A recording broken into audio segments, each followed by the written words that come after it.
ვერ იქნა პროექტი სრულად დასრულებული და რას ფიქრობთ, რასთან არის ძირითადად ეს პრობლემა დაკავშირებული? მე მინდა აღვნიშნო და ვთქვა, რომ ყველა იმ ინფრასტრუქტურის სამუშაოებთან ერთად, რომელიც ქალაქ ქობულეთში და ქობულეთის რაიონში ხორციელდებოდა, სამწუხაროდ შეჩერდა ყველა პროექტი. მინდა აღვნიშნო და ვთქვა, რომ სწორედ რომ აი ამ დასახლებაში ჩვენ 1 ოქტომბრამდე დავიწყეთ სახლის სახურავების შეცვლა.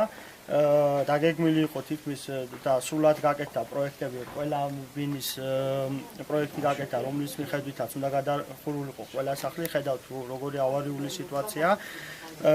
სხვათა შორის აი ამ სახლის რემონტიც იყო დაგეგმილი, რეაბილიტაცია სახურავის. მე მინდა უბრალოდ ძალიან მარტივად მოვუწოდო ხელისუფლებას, ქობულეთის მუნიციპალიტეტს, რაიონის მაჟორიტარებს, დაინტერესდნენ ამ ადამიანების ბედით. არჩევნების დროს მოახსენდებათ ხოლმე მოსახლეობა, ამოვიდნენ, ნახოთ საცხოვრობენ ეს ადამიანები და გაიზიარონ მათი წუხილი. კეთილი ინებო საჭიროებამ ბიუჯეტში რაც თანხა იყო ჩასული დაუბრუნოს ქობულეთის მუნიციპალიტეტს 32 მილიონი იყო. მე მინდა გითხრათ ქობულეთის მუნიციპალიტეტის ბიუჯეტი და დღეის მდგომარეობით 16 მილიონს ვერაცდა ქობულეთის ბიუჯეტი.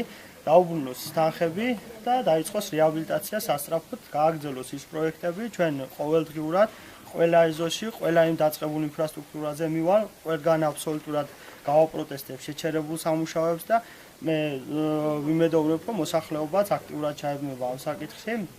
კიდევ ერთხელ მიმოვიარებ, აქ შეიძლება მოხდეს ტრაგედია და ეს იქნება დანაშაული იმ ადამიანების, ვინც ქობულეთის მუნიციპალიტეტის ბიუჯეტი ნოლამდე დაიყვანა, ვინც შეაჩერა ინფრასტრუქტურის სამუშაოები და ვინც აპირებს ესე ჯდომას თავის კაბინეტებში, კეთილი ინებო გამოვიდნენ და დაინტერესებენ ხალხის ბედით.